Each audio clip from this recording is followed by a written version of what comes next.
नमस्कार मंडळी, कशा आहात? तर स्वागत आहे तुमचं आपल्या चॅनलवरती. तर आपण आज बनवणार आहोत गोसावळ्याची भजी. पहिले तर गोसावळ्याला पूर्ण धुवून काढलेलं आहे. एकाच गोसावळ्याची भजी बनवणार आहे, टेस्टी, कुरकुरीत. आणि व्हिडिओ पहा. आता आपण कट करून घेऊयात. तर असे गोसावळे छोटे छोटे कट करून घेतले आहे. सगळे पूर्ण कट करून घेऊयात आपण सगळे. व्हिडिओ पुढे पाहत राहा. गोसावळे सगळे कट करून झालेले आहेत. खूप छान झालेले आहेत. 2 जणांचा चहासोबत खूप छान असा नाश्ता होत आहे.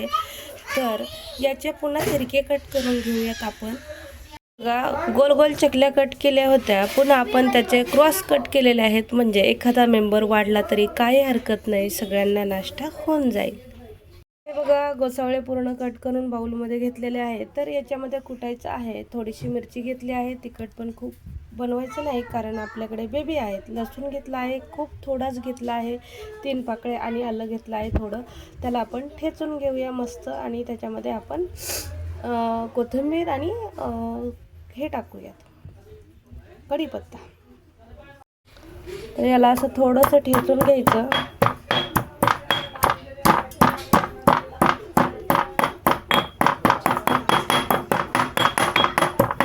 छान असं ठेचून घ्यायचं. म्हणजे याचा जो अर्क आहे ना, तो पूर्ण असं बारीक झालं पाहिजे. असं छान ठेचून घ्यायचं आहे.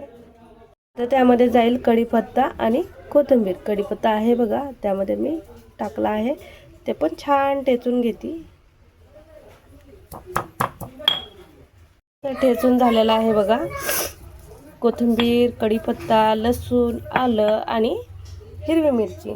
तर त्यामध्ये थोडेसे जिरे टाकायचे, म्हणजे जिरे छानच असतात. जिरे थोडेसे ठेचून घेऊयात. थोडेसे ठेचून झालेले आहेत, म्हणजे अर्धावट ठेचलेले आहेत. त्याची टेस्ट खूप आणि सुगंध येईल मस्त. गॅस चालू केलेला आहे. कढई गरम झाली की त्यामध्ये मी तेल टाकून घेते. आणि तोपर्यंत आपण यामध्ये मीठ आणि बेसन घालून मिक्स करून घेऊयात. बेसन घालून घेतलेलं आहे. पाणी खूप कमी टाकायचं, म्हणजे पकोडे खूप छान होतात. बेसन घालून घेतली. आता हे सगळं मी मिश्रण यामध्ये टाकून घेते. आणि हात धुवून घेते, कारण की हिरव्या मिरचीचा हात आहे आपला. यामध्ये हळद टाकायची नाही आहे. यामध्ये चवीनुसार मीठ टाकायचं आहे. मिश्रण किती होणार आहे त्याच्यावरती अवलंबून आहे पूर्णपणे. तर याच्यामध्ये मी मीठ टाकलेलं आहे. हळद घालायची नाही आहे त्यामध्ये. आणि खायचा कुकिंग सोडा जो आहे तो टाकूया आपण. तोपर्यंत आपण तेल गरम करायला ठेवूयात.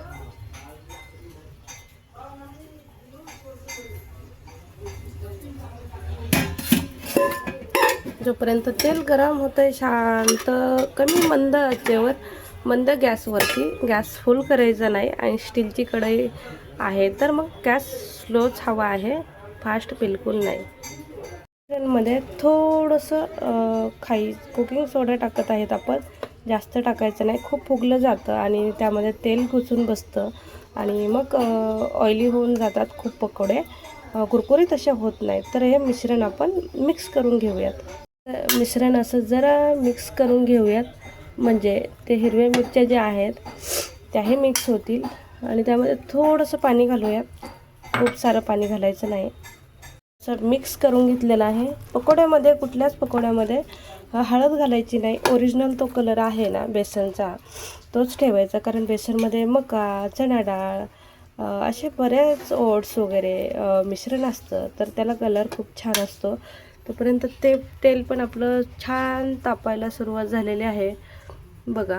आपण पकोडे बनवायला चालू करूया आता. आपलं पकोड्याचं मिश्रण तयार झालेलं आहे. आणि दुसरीकडे आपण याच्यासोबत खायला नाश्ता फुल होईल असं नारळाची चटणी बनवूयात. नारळ फोडून घेऊयात आणि नारळ शेंगदाण्याची चटणी बनवूयात.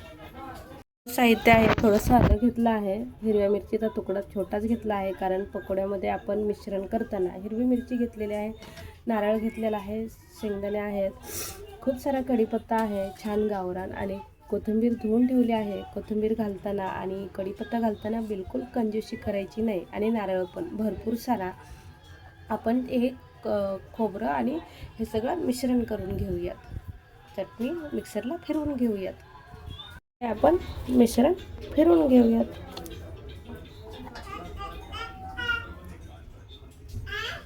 फिरवलं पण ते मिश्रण एकदम मिक्स झालं नाही, त्यामुळे थोडंसं पाणी घालून मिक्स करूयात. खूप नाही घालायचं आहे, कपभर घातले फक्त. ते आता पुन्हा एकदा मिक्सर करून घेऊया. अशी चटणी बनवून झालेली आहे. तर ही चटणी जर अजून थोडीशी आपल्याला पातळ बनवायची जर असेल ना, तर काय करायचं, त्यामध्ये आपण पाणी घालू शकतो. आणि हिरवी झालेली आहे खूप छान पद्धतीची, यामध्ये थोडं पाणी जाऊ शकतं. आणि छान असा तडका देऊन घेऊयात चटणीला. आपण बनवली आहे म्हणजे खूप दाट पण नको आहे चटणी आणि खूप पाण्यासारखी पण नको आहे. आणि त्यामध्ये आपण हे रेडवालं मीठ घालूयात, म्हणजे चटणीला कमी पडलं तरी होऊन जातं, ते जास्त झालं तरी खारट होत नाही. सेंद्रिय नमक आहे. आणि मिक्स करून घेऊया. आणि आता आपण एक साईडला गॅसवर तडका देऊयात. तडका देताना फक्त जिरे टाकले आहेत आणि मोहरी टाकली आहे, बस तेवढाच तडका देत आहे मी. तडका नेहमी गरम आहे तोपर्यंत टाकायचा, कारण की त्यात जे आपण मीठ टाकलेलं आहे ते मिक्स होऊन जाईल. तर तडका देऊन आपली चटणी तयार आहे. आणि आपण बनवून घेऊया आता पकोडे. तेल खूप छान पद्धतीचं गरम झालं आहे. मिक्सरच्या भांड्यामध्येच ठेवते, कारण भांडे अजून बाऊल घेतला की भांडे वाढत जातात, त्यामुळे भांड्यामध्येच ठेवते. आणि संपले की मिक्सरचं भांडं धुता येतं. तेल पण चांगल्या पद्धतीनं तापलेलं आहे. आणि पीठ पण असं मस्त मिक्स झालेलं आहे.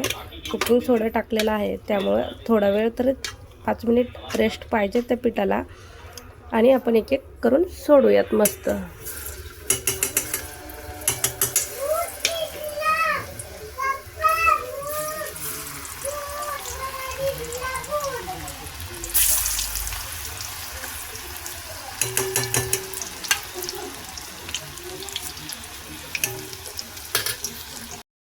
मस्त कलर यायला लागलाय बघा. हळद टाकायची कुठल्याच प्रकारची गरज नाही आहे.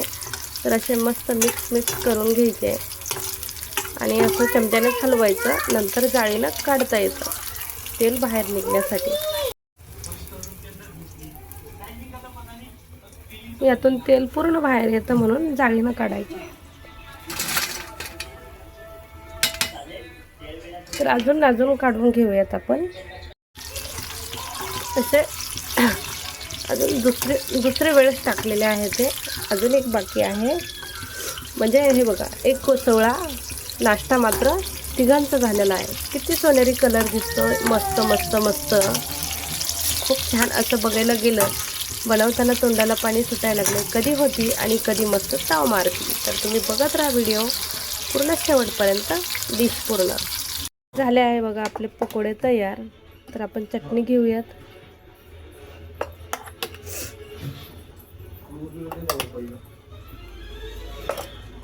आणि इकडे चहा आहे मस्त. हो, डिश बनवते. झालंय असं डिश मस्त. देऊया आपण खायला.